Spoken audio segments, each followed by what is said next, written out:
When Kia first arrived in the UK, it was a distinctly budget brand, known specifically for its 7-year warranty and rather bland cars that were, admittedly, very good value for money. You only need to look at the first generation Ceed, Sportage and Sorento for examples of that. This, however, is the 4th generation Kia Sorento, a car that very nicely demonstrates exactly how far Kia has come over the years. It's much more striking to look at than Kia models of old, and much more luxurious inside too. Prices have gone up as a result, emphasising that you're now meant to consider this car as a cut-price Audi, Volvo or Land Rover, rather than one of the cheapest large SUVs on the market. So, does this new Sorento do enough to live up to that billing and justify its higher price? Before I answer that, make sure you give this video a thumbs up, subscribe to the Carbuyer YouTube channel and hit that bell icon so you never miss a video.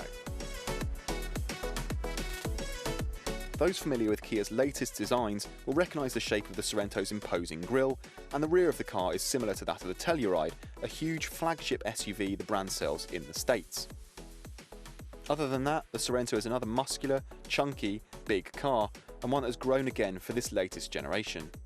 It's longer than the previous model, and the wheelbase, that's the distance between the front and rear wheels, has grown too, freeing up more space inside than ever before. And where better to start than in the back seat of this new Sorento, where you can really see where that length gives you so much space inside.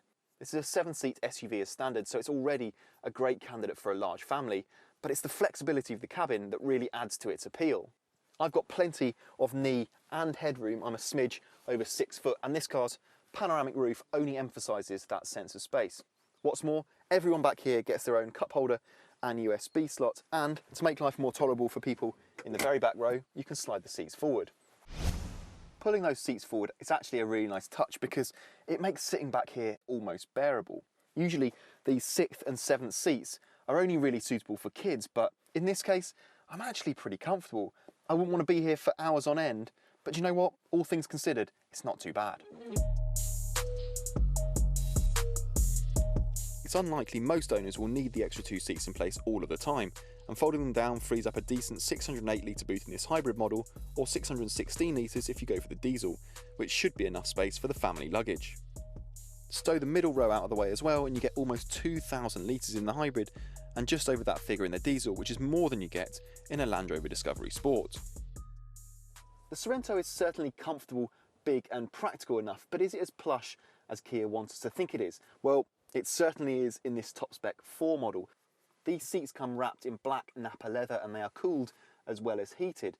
I've also got a heated steering wheel, I've got a 10.25 inch infotainment screen, I've got digital dials, a head-up display.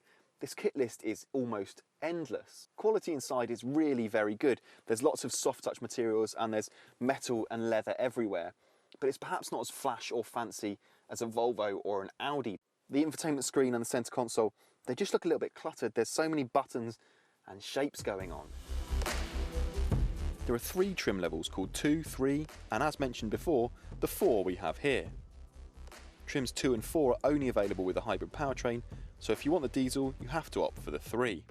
That's no bad thing, as the mid-range spec is the best mix of equipment and value.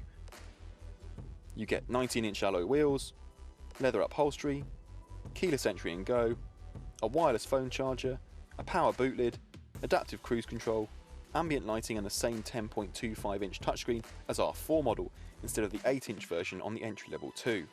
All versions of the Sorento come with 7 seats, LED headlights and that heated leather-trimmed steering wheel that I mentioned, automatic air conditioning and cruise control.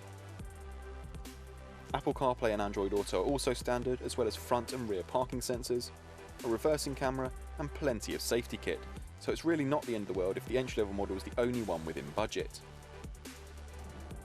In addition to that 2, 3, 4 trim structure, there's just 2 engine options to choose from, at least for the time being. There's a petrol-electric hybrid, that's the one we're in today, or a 2.2 litre diesel engine. There is a plug-in hybrid on the way. Here, an electric motor and a 1.6 litre petrol engine combine forces to produce a total of 227 brake horsepower, which is pretty generous for a car like this. 0 to 62 miles an hour takes 8.7 seconds, so the Sorento does feel pretty quick. That electric motor really helps when pulling away from a standstill, but you need to make sure you are pulling away from a standstill, because if you're just slowing for a junction or a roundabout and you put your foot down, there's a massive delay when the car decides whether it wants the electric motor, the petrol engine, or a mixture of the two. One thing that is surprising is how little this Sorento leans through the corners. It feels stable when you want quick change of direction, and the steering is really direct. So it means that the Sorento handles really quite nicely, given quite how heavy and big this car is. It sounds like a good thing, and in many ways it is, but there is a slight trade-off when it comes to ride comfort, as it can feel a little bit jittery on some surfaces. While you might be surprised at how well this car handles for a big SUV, you might also be surprised how it's not quite as smooth as some of its rivals. Rivals like the Skoda Kodiaq are a little bit softer and therefore feel better equipped at dealing with rough roads and potholes. It seems an obvious thing to say, but most buyers in this area of the market won't be prioritising driving thrills, and it feels like Kia could have spent a little bit more time making this just a little bit more comfortable. But apart from that small hesitation pulling away from junctions, the hybrid system works really nicely. It actually prioritises EV more than you might expect, so you see pretty decent fuel economy figures. Officially, the hybrid will return 41 mpg with the smaller wheels of the 2 model, or 38.2 mpg with this car's 19-inch alloys. But over 100 miles of urban and motorway driving, our car is showing more than 40 miles per gallon on the trip. CO2 emissions stand at 158 and 168 grams per kilometre respectively. These figures aren't exceptional, but there aren't many cars of this size that do significantly better. The Sorento has long appealed to buyers as a tow car, so it's worth noting that the diesel model considerably outperforms the hybrid in this department. The 199 brake horsepower 2.2 litre diesel engine produces 450 Nm of torque and can manage a braked trailer weight of 2,500 kilograms versus the 1,650 kilograms of the hybrid. The diesel does 0 to 62 miles an hour in 9.1 seconds, so isn't much slower, and claims fuel economy of 42 mpg, so it's actually marginally more frugal. If you regularly drive the car fully loaded or with a caravan or trailer, the diesel is the one to go for, as the extra pulling power is useful.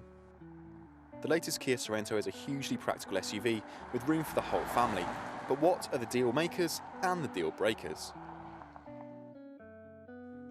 There is so much room in the back that even adults can sit comfortably in the 6th and 7th seats. The Sorento is proof that the days of Kias feeling basic and cheap inside are well and truly over. The hybrid powertrain is punchy and efficient, and there's a plug-in hybrid on the way too. The handling is surprisingly good, but it would have made more sense to make this car softer and more relaxed on the move. So there you have it, the new Kia Sorento, a car here at Carbuyer that we really like quite a lot. In terms of quality, technology and space, this car is a massive step up from its predecessor, and is now a model that can genuinely challenge cars like the Land Rover Discovery and the Volvo XC90 from brands that typically are seen as much more premium than Kia. And on top of that, you get that class-leading 7-year, 100,000 mile warranty. Okay, in top spec trim, it does seem a bit expensive, but in 2 or 3 spec, this new Sorento is much better value for money. And in that case, it feels much easier to justify alongside more mainstream rivals like the Skoda Kodiaq and the Seat Tarraco. If you're looking for a practical 7-seater that's a competent performer, this new Sorento should definitely be on your shortlist. It is, in fact, one of the best new cars of 2020. If you found this video useful, then why not watch our Skoda Kodiaq review and our SUVs playlist. Thank you for watching.